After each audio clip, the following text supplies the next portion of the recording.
పవన్ కళ్యాణ్ గారిని మాట్లాడాల్సిన కోరుతున్నాను.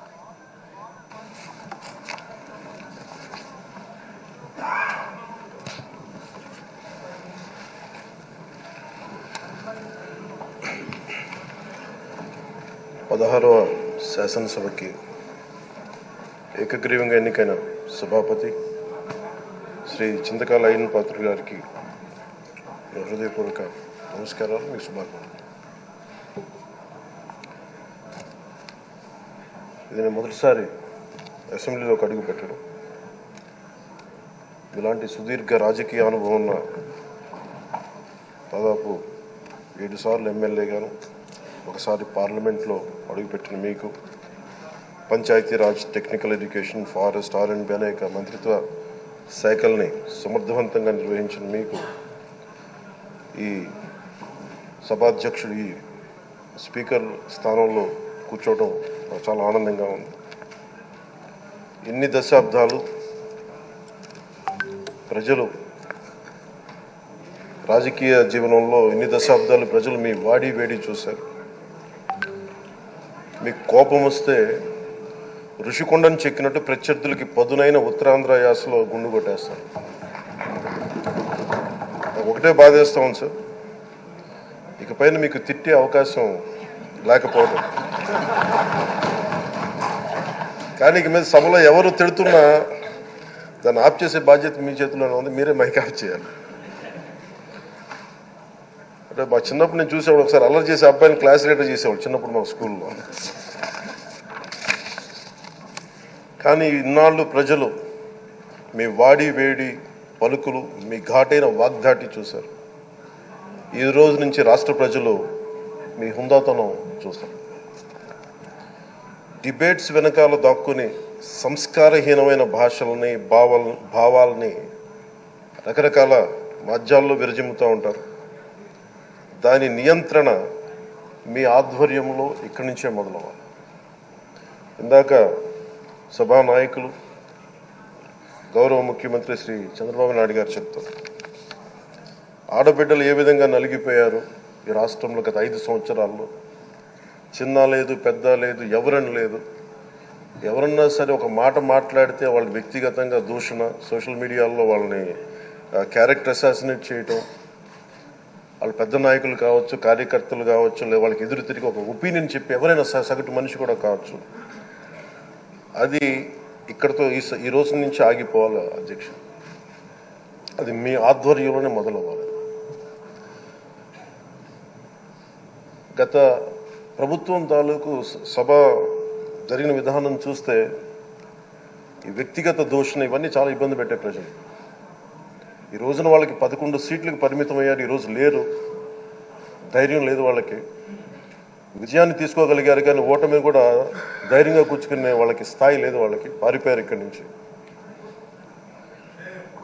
భావంలో ఉండే తీవ్రత భాషలో ఉండాల్సిన అవసరం లేదు.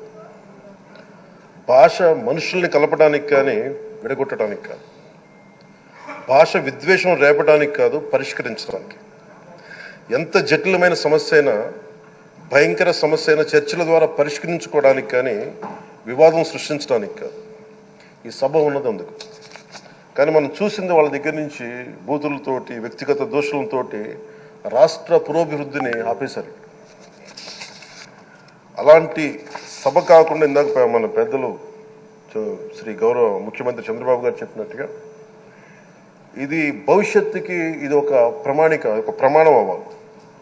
2047 వరకు ఇంత అద్భుతమైన స్థానంలో మనకి ఆంధ్రప్రదేశ్ తెలుగు జాతి ఉన్నత స్థాయికి వెళ్ళాలంటే ఈరోజు మనం వేసే ప్రతి అడుగు అది భవిష్యత్ తరాలకు ఒక నిర్దేశక, ఒక టచ్ స్టోన్గా ఉండిపోవాలి, గిట్ రాయిగా ఉండిపోవాలి. ఈ రోజున ఈ సభలో ఉన్న గౌరవ సభ్యులందరూ చట్టాలు చేయడానికి ఉన్నారు, చట్టాలు ఉల్లంఘించడానికి కాదు. విభేదించడం అంటే ద్వేషించడం కాదు, వాదించడం అంటే కొట్టుకోవడం కాదు. ఇవన్నీ విభేదించడం, వాదించడం ఇవన్నీ ప్రజాస్వామ్యానికి చాలా మౌలికమైన పునాదులు. ఆంధ్రప్రదేశ్ ఆవిర్భావం జరిగి అసలు భాషా ప్రయుక్త రాష్ట్రాల ఆవిర్భావమే మన ఆంధ్ర రాజ్యంతో మొదలైంది. అమరజీవి పొట్టి శ్రీరాములు గారి బలిదానం మీద మన రాష్ట్రం పుట్టింది. 56 రోజులు తిండి తిప్పలు తినకుండా నరకం అనుభవిస్తూ ఆయన బలైపోయారు. ఆయన మరణానికి చేరువవుతూ ఆమరణ నిరాహార దీక్ష చేసిన ప్రతిరోజు మనకి దాదాపు ఈ సుదీర్ఘమైన 6 దశాబ్దాల కాలం, 1.5 సంవత్సర కాలం అంటే ఆయన ప్రతిరోజు చావుకి చేరువవుతూ భోజనం లేకుండా ఆయన గడిపిన ప్రతిరోజు మనకి 1.5 సంవత్సర కాలం. అలాంటి నేపథ్యంలో అలాంటి మహోన్నతుడు శ్రీ పొట్టి శ్రీరాములు గారి త్యాగాన్ని కనుక మనం ఈ సభలో ప్రజా సంక్షేమం కోసం మాత్రమే చర్చలు జరగాలి, వాదోపవాదాలు హద్దులు దాటకుండా ఉండాలి, వ్యక్తిగత దూషణకి తావివ్వకుండా ఉండాలి. అలా కాకుండా గత ప్రభుత్వం లాగే ఈ సభని తిట్లకి, బూతులకి, కొట్లాటకి వాడితే ప్రతి నిమిషం పొట్టి శ్రీరాములు గారి బలిదానాన్ని అవమానం చేసినట్టే.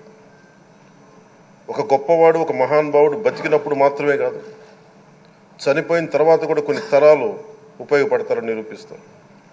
అలాంటి కోవకు చెందిన మహానుభావులు, ఆంధ్ర రాష్ట్ర సృష్టికర్త, భాషా ప్రయుక్త రాష్ట్రాలకు శ్రీకారం చుట్టిన ద్రష్ట, అమరజీవి శ్రీ పొట్టి శ్రీరాములు గారి స్మృతిలో ఒక విలువలతో కూడిన ఒక సత్సాంప్రదాయాన్ని తెరలేపుతూ మీ ఆధ్వర్యంలో ఈ సభ జరగాలని, ఈ 5 ఏళ్ల ప్రజా ప్రస్థానంలో ఈ విలువైన 5 ఏళ్ళు రాబోయే తరానికి గొప్ప భవిష్యత్తునిచ్చేలా, అన్నం పెట్టే రైతుకి, కౌలు చేసుకునే రైతుకి, రైతు కూలీకి అండగా ఉండేలా, మహిళలకి భద్రతతో పాటు ఉన్నత స్థాయికి ఎదిగేలా, ప్రభుత్వ ఉద్యోగులకి భద్రత కల్పించేలా, పశువు, పక్షి, ప్రకృతి, సర్వజనులందరికీ కూడా మతాలకి, ప్రాంతాలకి అతీతంగా సుభిక్షంగా అభివృద్ధి పదంలో ఆంధ్రప్రదేశ్, ఆంధ్ర రాజ్యం అద్భుత